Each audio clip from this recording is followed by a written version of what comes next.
Welcome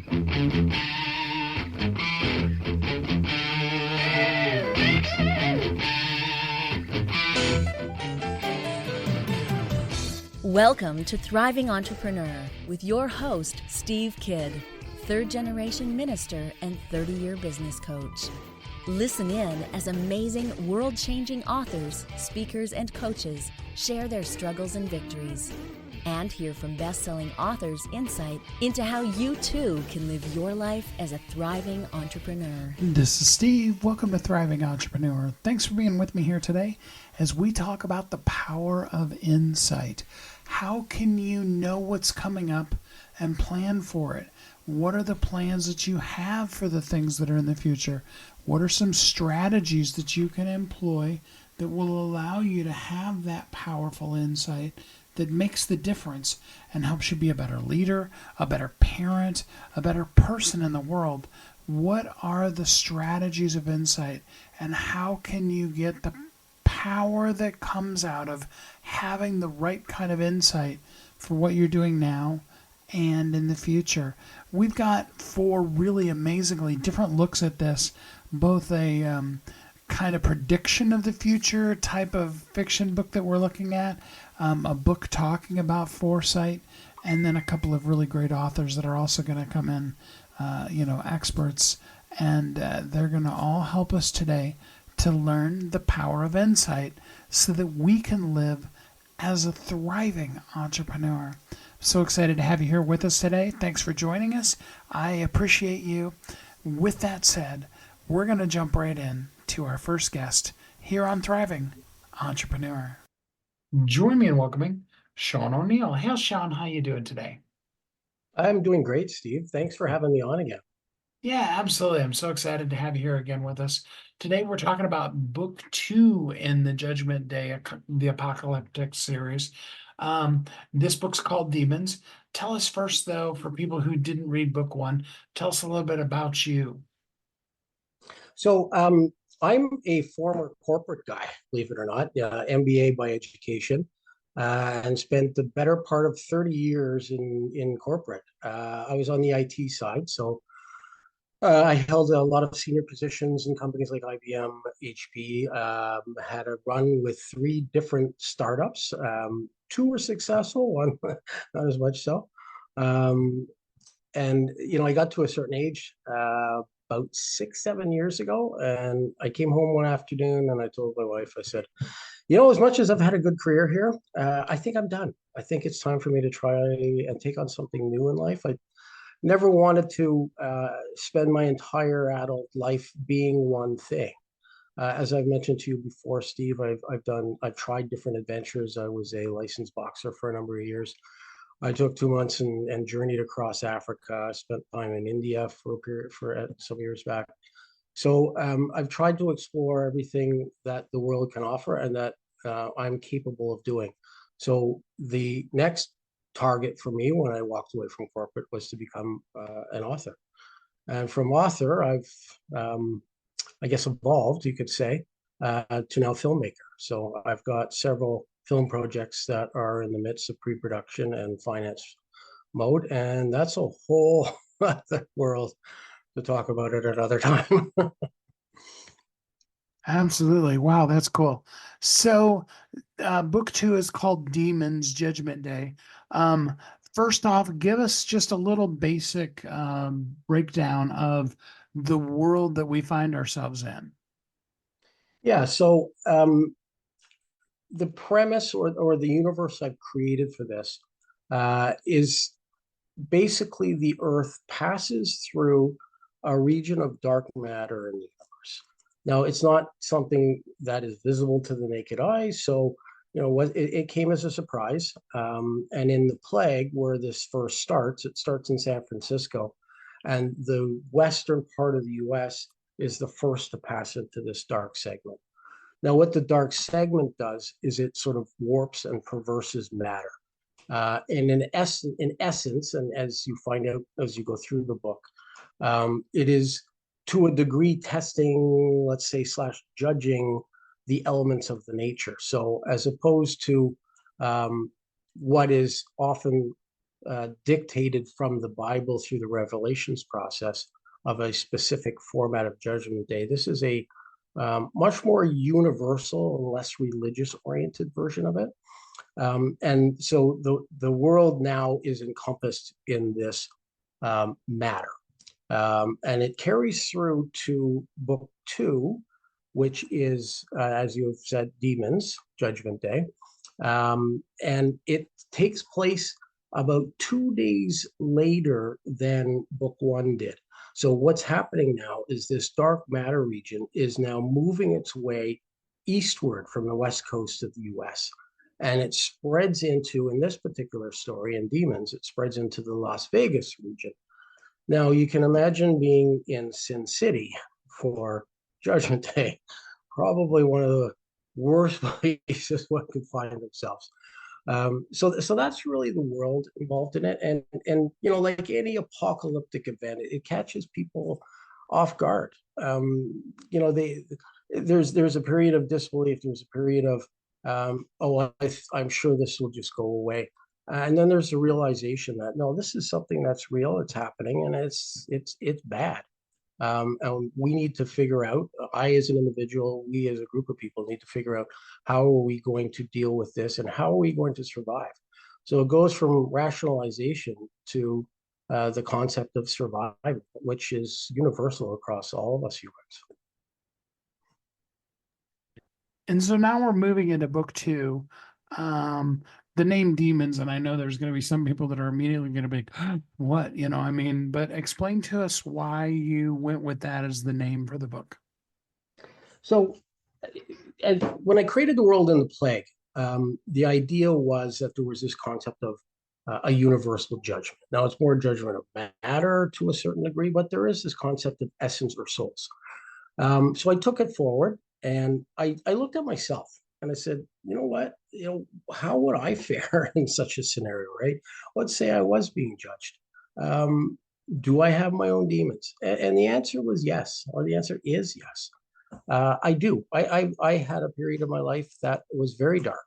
And in Demons, it gives me an opportunity to leverage some of my own dark history and experiences through the main character, Edwin, as he battles not only to recover a challenged marriage, a relationship, but then to simply survive with his wife at his side and a group of strangers that are met. So Demons, as I say on the cover of the book, we all have demons in us. What would it take for one day those demons to take control?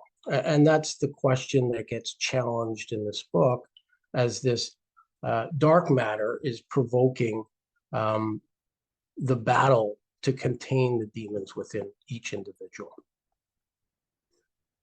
Oh, I absolutely love that. So, again, a person's going to have to read the whole book in order to see all of it, but give us a little taste. What are some of the kind of things that people are going to encounter during this part of the journey? I love using the metaphors of, the Vegas scene, the Strip. It's kind of, I don't want to diss Vegas, but it's sort of a dark soul place. If you can get what I'm saying, there's a lot of bad opportunities that could present themselves there. So what I find interesting in this one is how this group, and it's very similar to the Plague in the sense that a group of strangers are thrown together, right? And they're thrown together in an attempt to figure out what's happening, and then secondarily find salvation, find safety. But each of them is recognizing the effect that this event is having on them individually. In this particular book, I brought in a character called De Leon, who is a young fellow. He's a security guard at the hotel that they're staying at when the event begins. And he's a funny character. So I actually added a layer of sort of comic relief for the first time in this series. And I think it plays out very well. He's one of my favorite characters now. I've got my 15th novel coming out next month. And across all my 15 novels, He's up at the top of some of my favorite characters that I've been able to create. And as with all writers, we create characters based on a model out there somewhere, and generally that model is a person that we know. So I'm not going to name names, but there is a person that influenced the nature of that character. And then it becomes that I love, so it's horror, but it's thriller, right? At the same time, there's action. I love the fact that there's movement, right? So they realize that they can't stay in Vegas. They find airline pilots who are stuck as well. They manage to secure a plane. They start moving to different locations, and it's this battle to try to get ahead of this wave of darkness that's moving from the western side of the hemisphere to the eastern side of the hemisphere. And it's how each of them is dealing with their own personal um, challenges while being part of a social fabric of a group. And so this is book two. And there's a book three that's coming out or is out.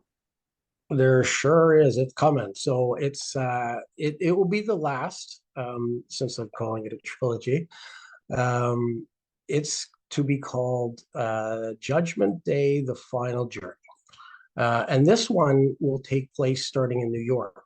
And it'll be again a diverse group of characters that are now, this is a few days later from the initial onset of this darkness, where this group in New York have become aware. So everybody on the East Coast is watching the news, is hearing the stories, and is saying, we got to get out of here.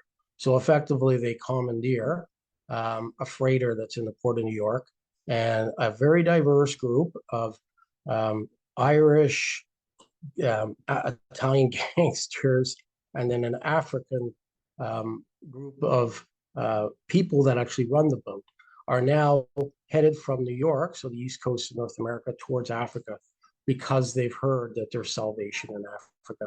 So essentially, it's going to deal with many of the same challenges that the people in the first two books did, which is a survival, but be dealing with your own demons, if you know, bring it back to the second book. That I've written probably the first 8 or 9 chapters, laid the book out. I have a book coming out in November. That's the next one. I have another one in February.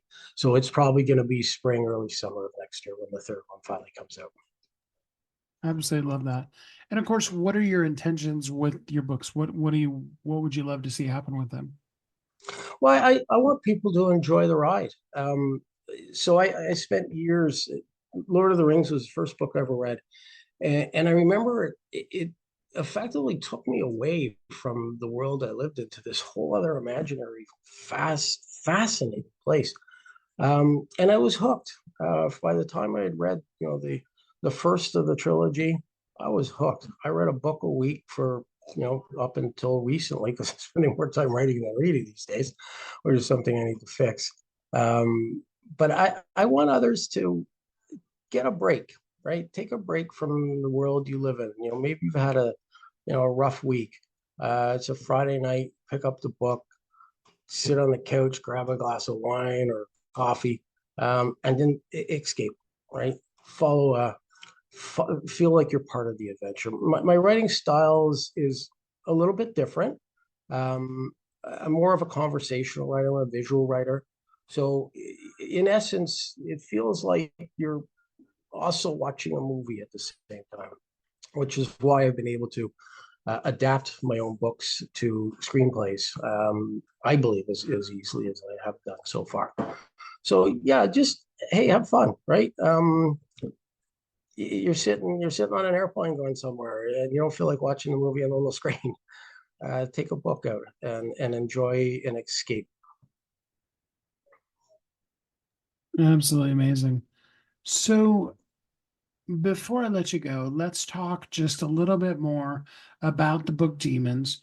Can a person read it without having read book one, or do they really need to go back and get the first one first?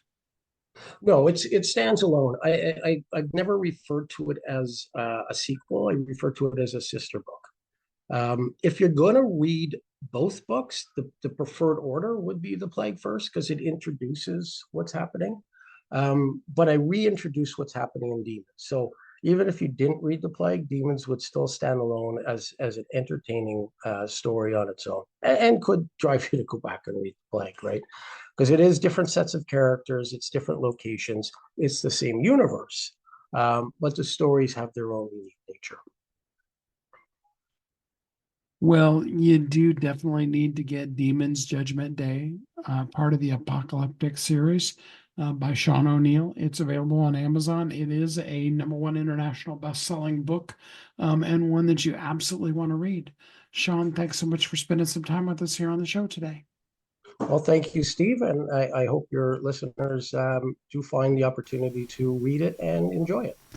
I hope that you will get the book. It is a lot of fun to read, and I think it does have some really powerful insights about both the way we're living now as well as where these kind of things could lead.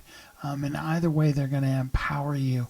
The power of insight is something that can really help you if you learn how to tap into it, and it can make you an even more powerful and thriving entrepreneur. We're running no commercials today, so we're going to jump right into our next guest. Join me in welcoming Dr. Michael Warner. Hey, Michael, how you doing today? I'm great, Steve. Thank you very much for having me on your show. Absolutely. So glad to have you here with us today. First off, tell us a little bit about you and how you show up in the world. So, again, my name is Dr. Michael Warner. I am a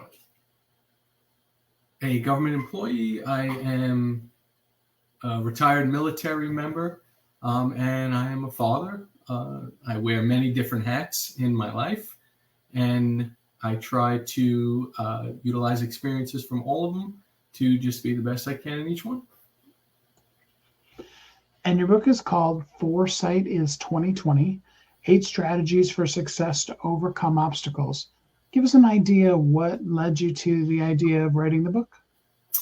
So a lot of my education and my previous work, both in the military, and in my profession, is on transitional learning, right? I'm a education specialist, trainer, instructor by trade in numerous aspects. Like I said, I've done it in all my professional platforms. And a lot of my focus has been on transitional learning, the different items for, stimulating learning in different pieces of your life. So when I was completing my doctorate degree, I put together this transitional learning process with all these different strategies that kind of build on each other to help us kind of navigate those different obstacles and barriers that we encounter as we move through the different pieces of, both professional and personal life.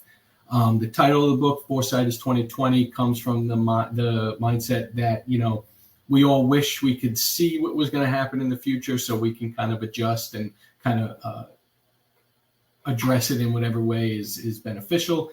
So it would be nice if, we could see those things ahead of time instead of, playing that Monday morning quarterback and seeing it after the fact. So that's a lot of the premise for how the book was created. But again, it was not looked at in a way of just, presenting information and kind of saying, okay, here's these different strategies, go ahead and utilize them. I wanted it to have a personal attaché or a feel with it as well, in the sense of making sure that they were relatable situations that people could kind of put themselves in and see how these different strategies could benefit them in all aspects of life. So the book is a combination of both personal and professional, different situations where you can utilize these strategies and see how they can be beneficial. Oh, I totally love that. So there's 8 of the different strategies. Is this, where did you come up with all 8 of them? Is it just based in, experience, or did you spend some time researching, or how did you decide on the 8? Yeah, absolutely, Stephen. Thank you for asking that question, because when I was completing my doctorate degree, a lot of, the prep work getting up to the point of the dissertation and capstone piece where you kind of close things out, a lot of my focus, it was on performance improvement, right? So different ways that we can not only see our own potential, but how that potential can be utilized so we are addressing the different manageable steps in life, to the best of our ability. So as I was going through the program and kind of the years of putting it all together and going through the different pieces of it, I did a lot of research on systems thinking, grounded theory, different pieces of how we all work within a process, and the most effective ways to kind of build that process by attacking each one of these manageable steps in a different way, and when we utilize, that transitional learning platform, which, we created this formula for it. It takes different aspects of system learning and strategic thinking, which a lot of us, in the military utilize when we, kind of develop courses of action and all of that. And I did a lot of research on these different pieces and kind of pulled out, the different ideas that would make up this, transitional learning process, that we'd be able to kind of build on these strategies. You can come back to them if needed, but, each one of them kind of builds on each other. It pushes us to the next point of the process, because the idea behind this transitional learning process, or even the creation of this book, is we got to trust our own process, right? Each one of us is an individual. We individually have a process that works best for us, that helps us kind of utilize and impact to the best of our ability. And we have to trust in that process. And it's all about just building that process that best suits ourselves. So that's where a lot of the research came from, in utilizing the different pieces of strategic thinking, systems thinking, planning, all of this, and we kind of put it all together. I absolutely love that. So unfair question of the day, much like asking you which of your children is your favorite, which I won't ask you. That would be really unfair. But of the 8 strategies, which one is your favorite? So the one that I find is most beneficial, again, all 8 of them are so impactful. And it really is a difficult question, Steve, because I love about this process is not only can you apply it to any situation within life, so both personal and professional situations, because it really does help just expand those different barriers and, move through those different obstacles. But the initial stage of, relating to new information, right? In the sense of like gaining new information and deciding what we want to do with that new information, right? So we all kind of approach barriers and obstacles in different ways. And every single person in society, right, we all approach barriers and obstacles, right? Every day we're attacking different barriers and obstacles. And it could be something as simple as, what should I have for breakfast? Or something as simple as, should I sign this $1 million contract or something, right? There's all these different things and levels that we can do. But this new information that we get, that we're hitting, this barrier obstacle at, we have to make a decision on what we're going to do with that, right? And that's going to kind of drive how the process goes, right? Because as I say in the book, and I go through a lot of different pieces with it, in the sense of, in most transitions in life, we hit a road, right? And we can make a decision on which direction we want to go in that road, right? And sometimes it really is as simple as we go this way or we go that way, right? That is the initial kind of start point to it, right? So when we're gaining this new information, right, and what we do in that first step of the process is we're going to make a decision on what do we want to do with this information. Do we want to push through this barrier or do we want to not, right? And that really kind of sets the tone for getting from start to finish in the process. Now, do you have work that you do with individuals outside of your government job to help them be able to navigate and use these strategies in their life?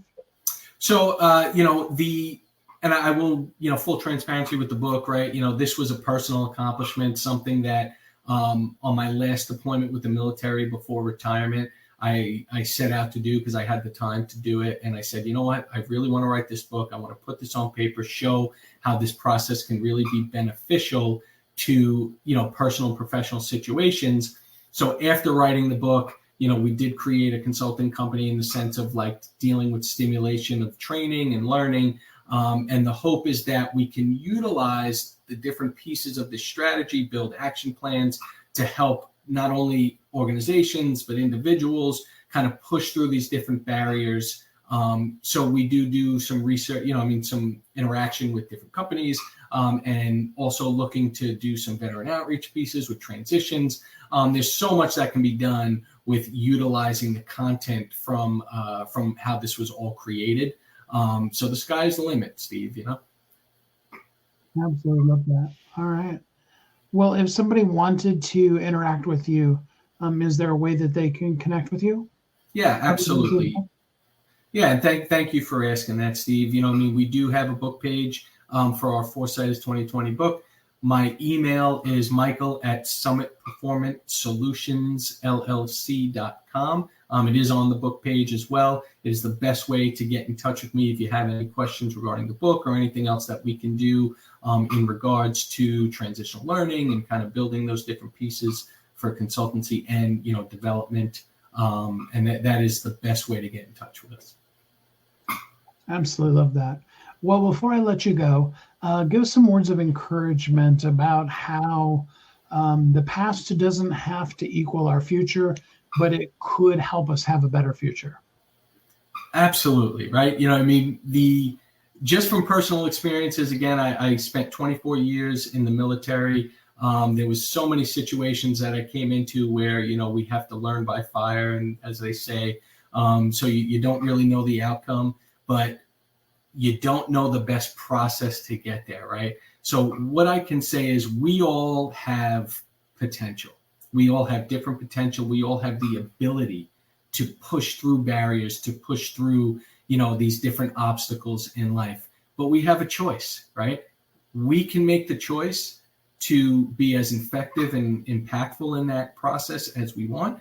And by utilizing the different resources, tools, strategies, whatever you want to call it, that we have in life, to be able to do that internally is just going to help us push through that. So, what I tell a lot of people is trust yourself, trust in the process, believe in yourself, and understand that the true potential is inside of you to get from, to address that gap and push through it.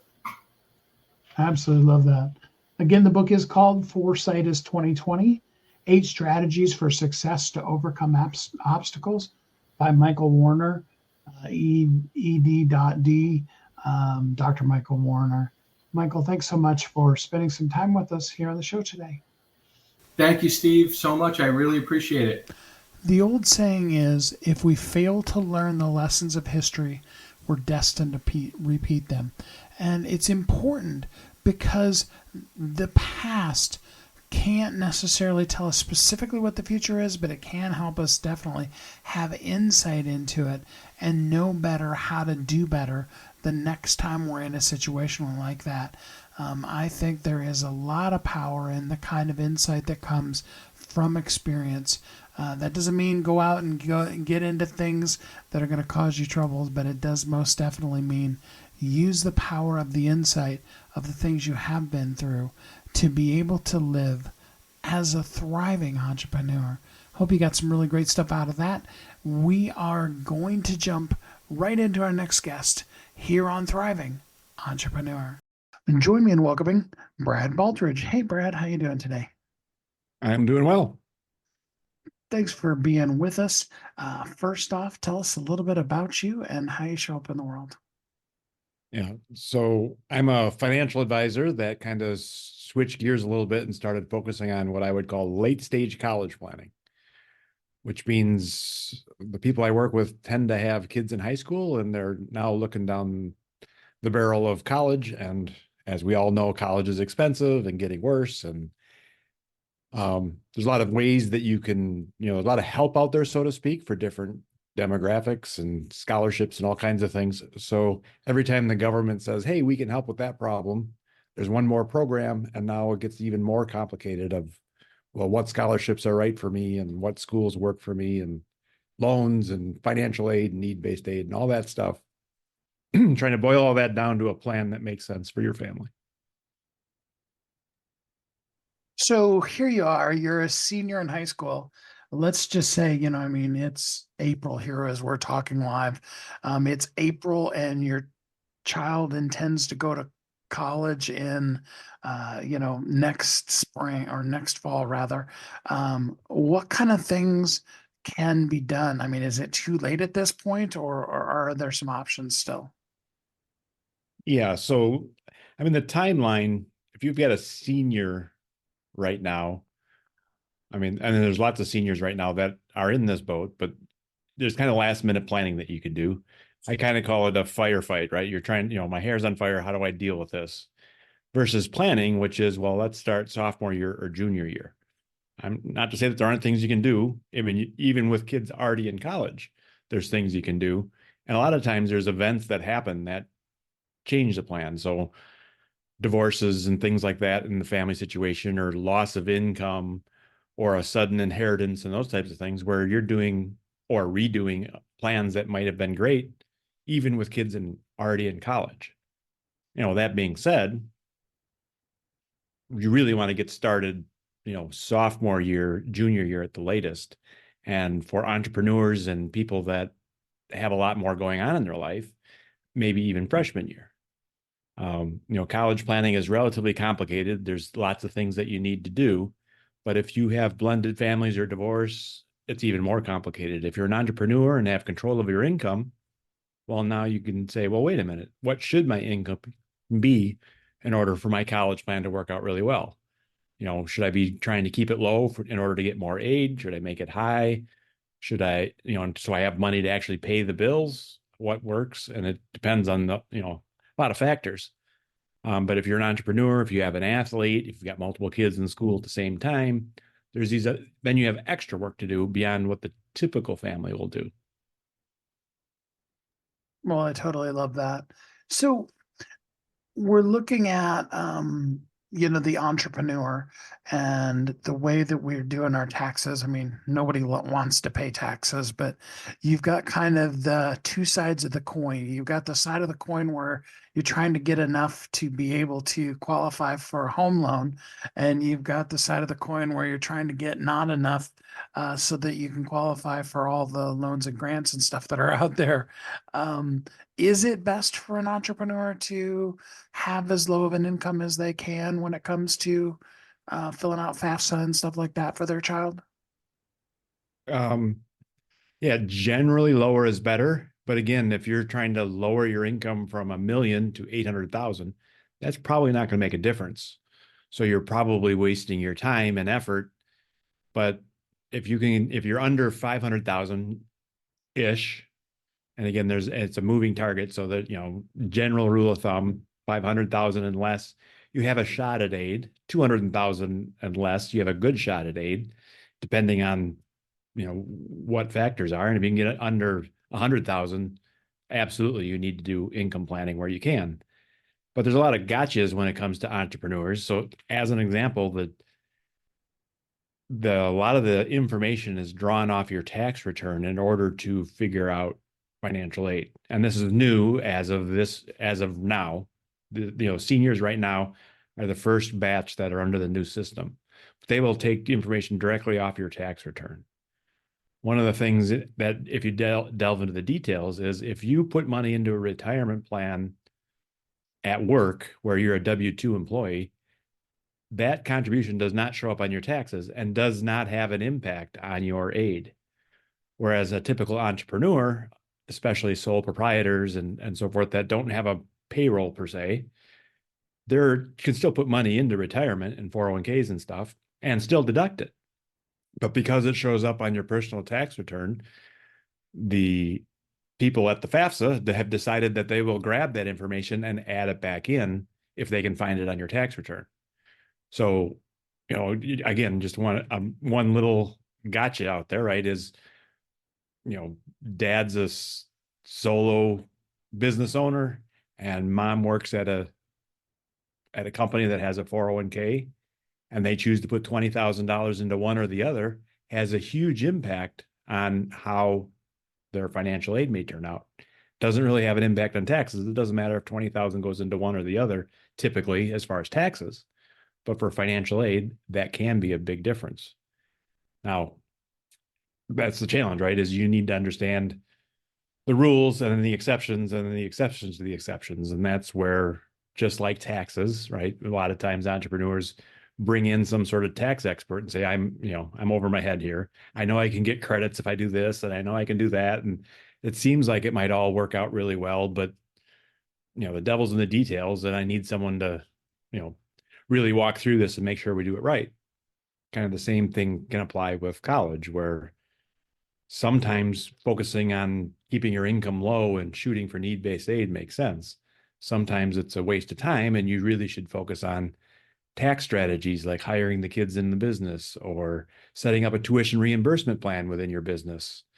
Buying a building near the school and having your students manage it and rent to their friends. And, for those entrepreneurs that run real estate and understand what I'm talking about, that's legitimate. Now, my caution there is if you've never dealt with tenants and toilets, your very first rental probably should not be to college students. They're a tough crowd.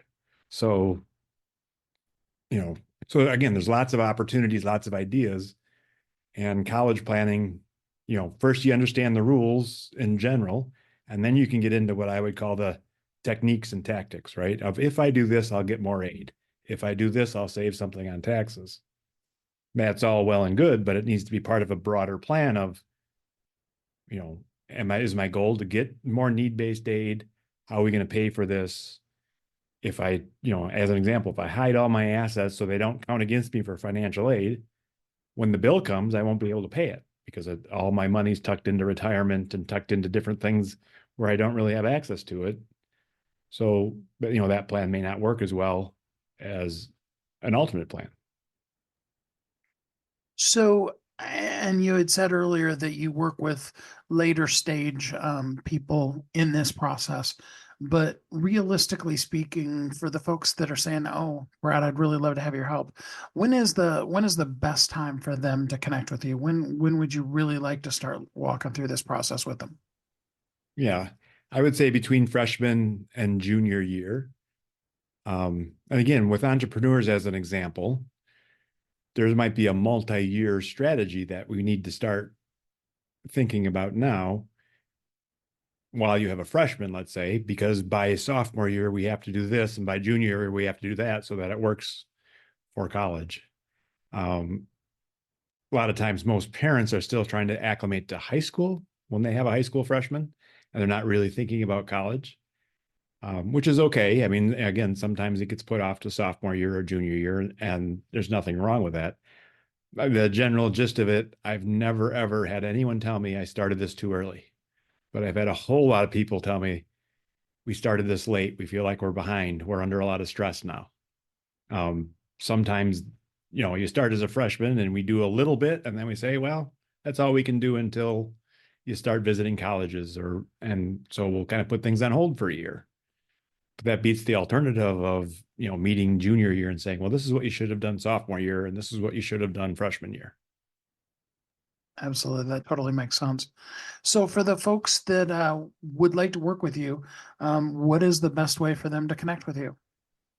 So I have everything we do is at tamingthehighcostofcollege.com. So I've got a podcast and free resources, as well as a phone number and ways to set up appointments. And so you can reach out through the website if you want to talk with me directly, or if you just want to get on our newsletter and start, getting calculators on how to calculate need-based aid and some strategies and that type of thing, you can start there as well. And give us that URL again.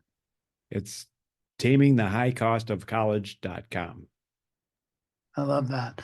Well, it can be quite an overwhelming process, whether you have one child or multiple.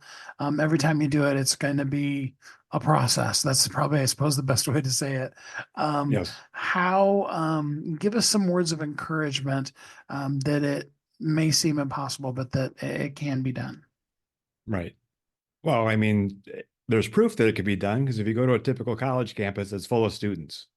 So in the end, most families figure it out. Now, whether their plan was a efficient plan or a good plan for their situation, well, that's to be determined. But generally speaking, determined families college will happen. The question is, how challenging, how stressful, how much loans, some of those things, can be decided a little better when you get to work at it. So I think everybody that wants college to happen can make it happen.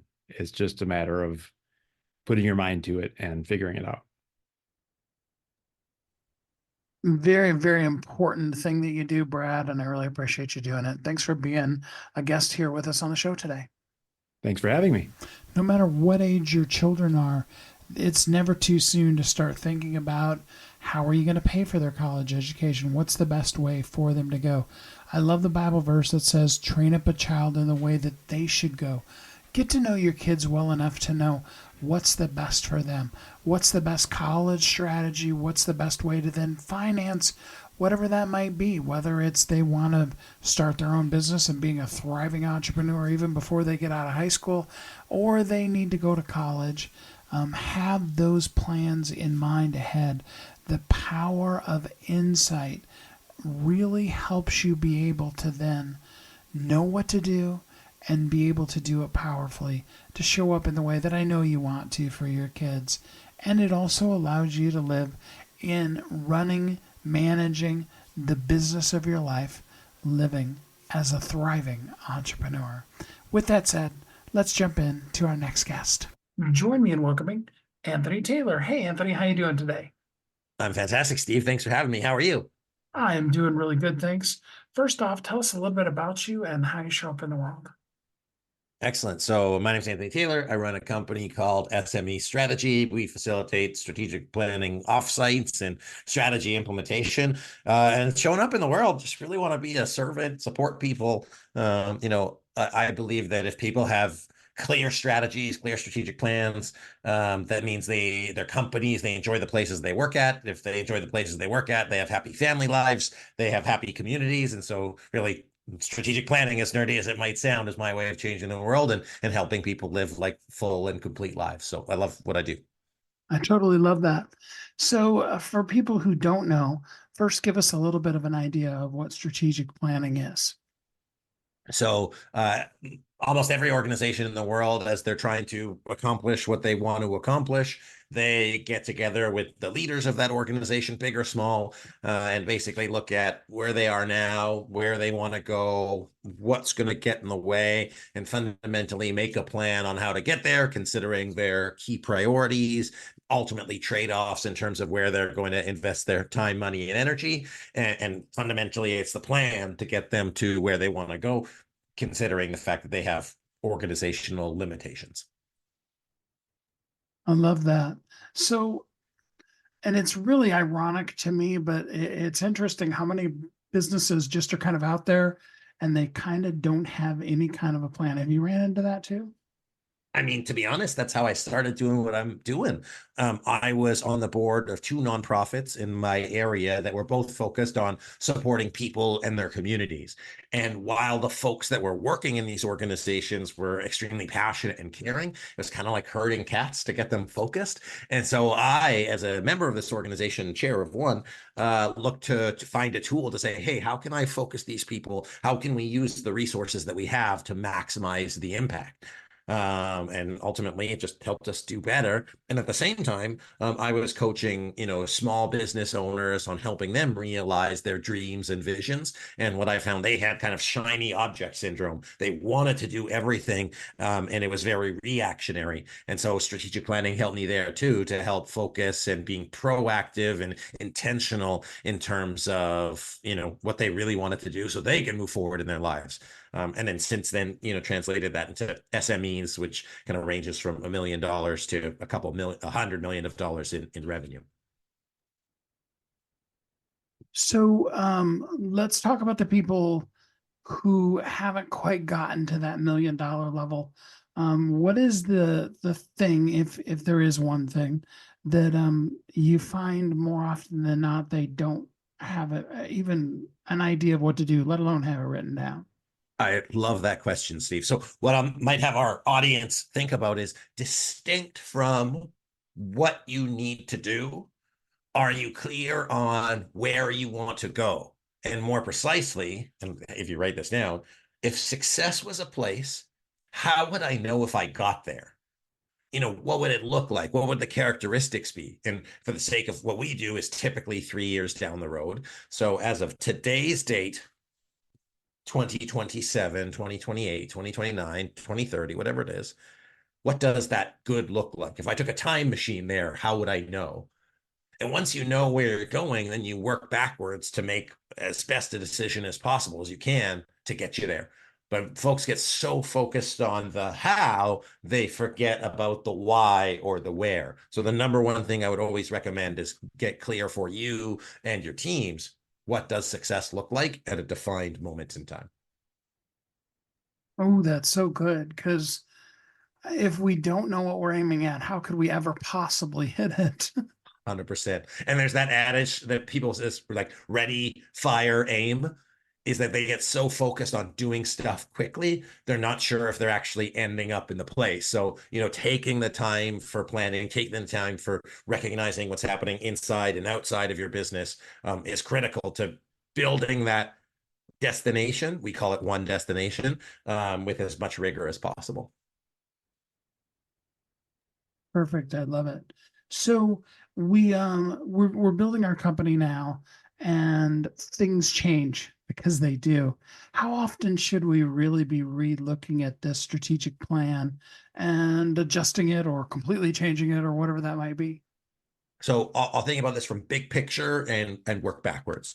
So most strategic plans, I'd say for kind of 80-90% of organizations, you want to look 3 years out. 3 years is far enough out that it's strategic, but close enough that it's operational. Some organizations, banks, universities, municipalities, you may want to look 10 years down the road, but let's just say 3 years. We recommend going that full strategic planning process once a year to ensure that your kind of big picture trajectory is there. We recommend reviewing your strategic plan progress quarterly so that like incrementally, do we need to adjust what we're aiming at? And then monthly reviewing the tactics and the stuff that you do. So of course, if you're kind of looking forward, day to day, minute by minute, hour by hour, you're going to be doing stuff. But did you do the big chunks of work on a monthly basis? If you do those big chunks of work over a couple months, did you start moving the needle on the results? And then over the course of a year and many of those micro adjustments, you'll say, hey, is our big picture trajectory, are we still on board? Do we need to adjust course? What did we learn? But in short, strategic planning, we recommend it every year at a minimum with monthly and quarterly touch points.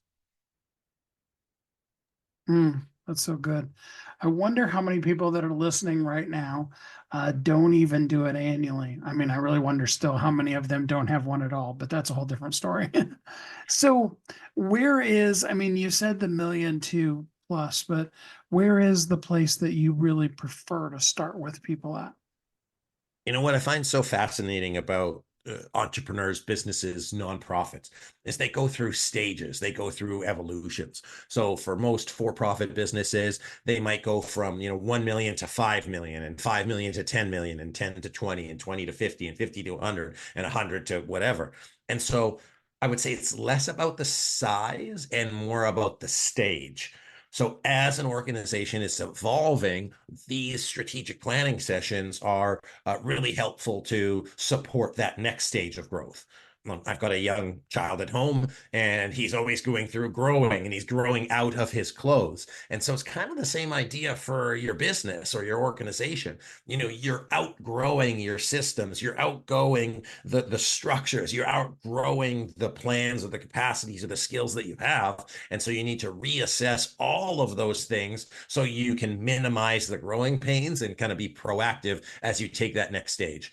An example, an organization that we worked with a couple of years ago, they sent us an email out of the blue and they said, hey, when you met us, we were doing $500,000 and we were operating in one part of the state. Now we've got 14 locations and we're doing $5 million in revenue.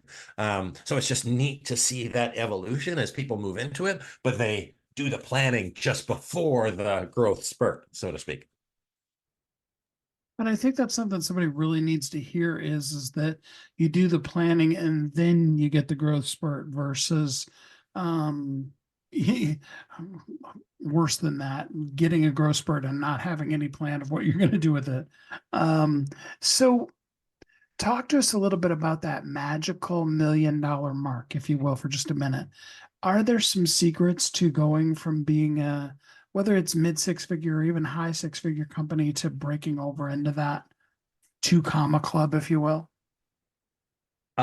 So I'll go back to your original point before that. Is like the best time to build a strategic plan is proactively. The next best time is reactively. And then so, going and then talking about getting from under $1 million to over $1 million. Most people can sell their way to $1 million, in my experience.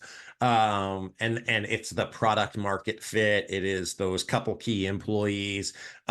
When you really get from that, 7 figures and above, that's when you look at, dare I say, the word scaling, but it's repeating, doing what you're doing at scale and supporting it through integrated systems. Now, every business is different. So you could scale up a technology product, or if you're in real estate, getting to $1 million is literally one deal. So it all depends. But most of the time, it's doing one thing consistently over and over and over and over and over again till it gets bigger and bigger. And then you do that bigger thing over and over and over again. And so building repeatability, building predictability, and recognizing, whatever your aspirations are, can you do the thing? Is your machine building enough widgets effectively enough so that you can get to whatever revenue number or growth number that you want? So every business is just a machine that makes a widget. It's just a matter of how much that widget costs and how effectively you can make it. That's really good stuff too. Well, let's talk specifically about folks working with you. We talked a little bit about when you'd like to have them come with you, but let's talk a little more specifics. What does it take for a person to be ready to work with you? So I think the key things would be, one, making sure that their team recognizes the importance to get aligned and on the same page. The number one problem that we solve for teams is, are they in the multiple destination trap? Does everybody have a different idea of success? Do they have different priorities? Are there things that we need to get aligned on? So first, the team needs to recognize the importance of getting aligned, getting on the same page. The next is the willingness and to commit not only time for planning, but time for implementation. I have a internal joke that says most people over-resource the 2 days of planning or 3 days of planning, but they under-resource the 1,100 days of implementation. So a time commitment to not only work in the business, but on the business structurally. And then I'd say the third thing is just a willingness to put it all on the table. One of the great things about having a strategy offsite and getting to work on the business is to really look objectively of what's working, what's not working, and making sure that taking the kind of 4, 5, 6, 7 functional leaders who have one lens of the organization, getting them into a room to share perspectives and recognizing there is no one right answer, but rather a collective of different correct answers that we want to put together to put, so to speak, this like picture of what success looks like for our team, your team in the future. And then there, I'm not sure if I caught it, but if I did, I want you to repeat it anyway. Give us the URL of exactly where to go to work with you. Oh, yes, I definitely didn't capture that. So if you go to smestrategy.net, if you are doing strategic planning, you can pretty much whatever you're looking for, then put SME strategy at the end of it. So if you're looking for a sample strategic planning agenda, that's a great place to start. Just put sample strategic planning agenda, SME strategy. You'll get the exact template that we use. You'll get some guides and videos to support that.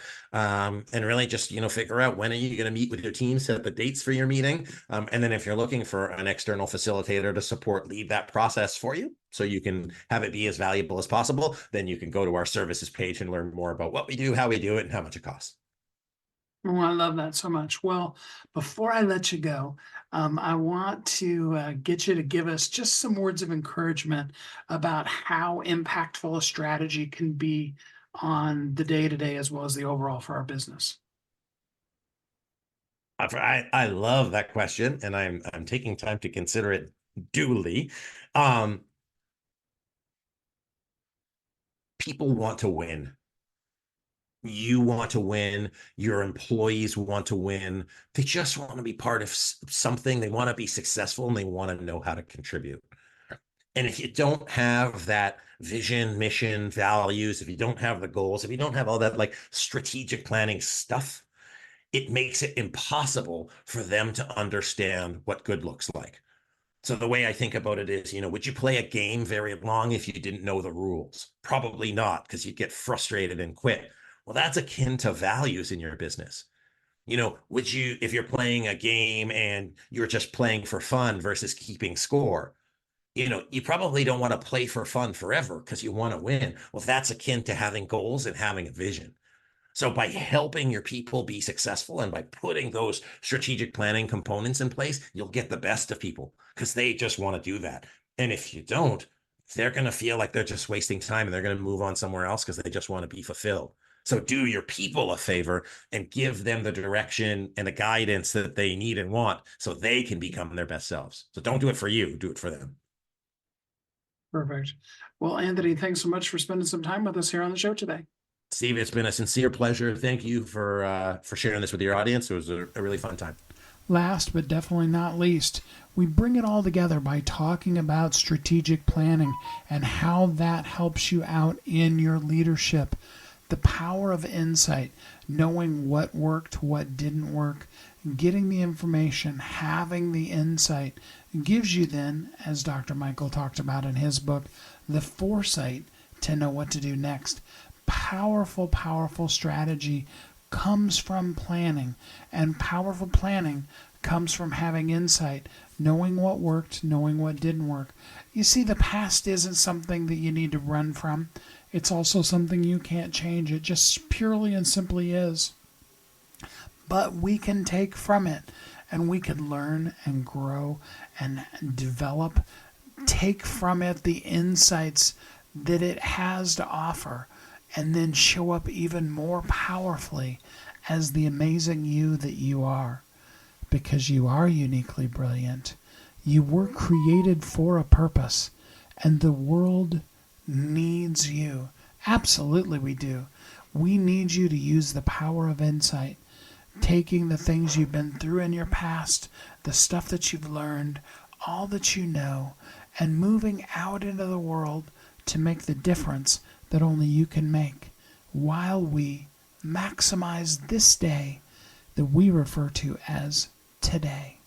It gives us the ability to show up powerfully in each day, because yesterday's gone, tomorrow's on its way, but it's not here yet, and we can then just simply focus and concentrate on the right here, right now, the today, so that we can be all that we can be in the today that is today.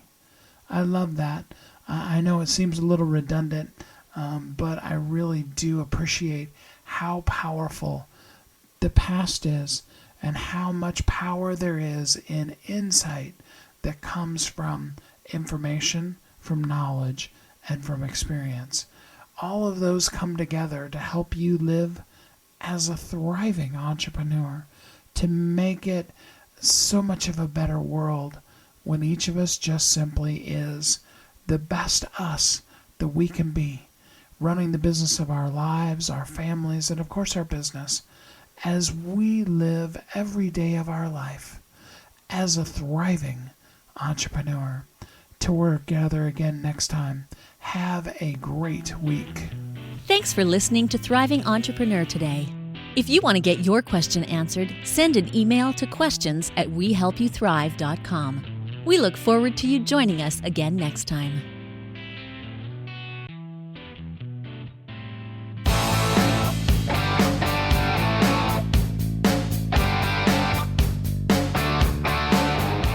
Hi, my name is Steve Kidd. I am a third-generation minister, an international best-selling author of multiple books, and I help people write, publish, and market their books to bestseller. In fact, there are literally thousands of people that have used the system that I created to be able to write, publish, and market their books, and now they're best-selling authors. And you're next.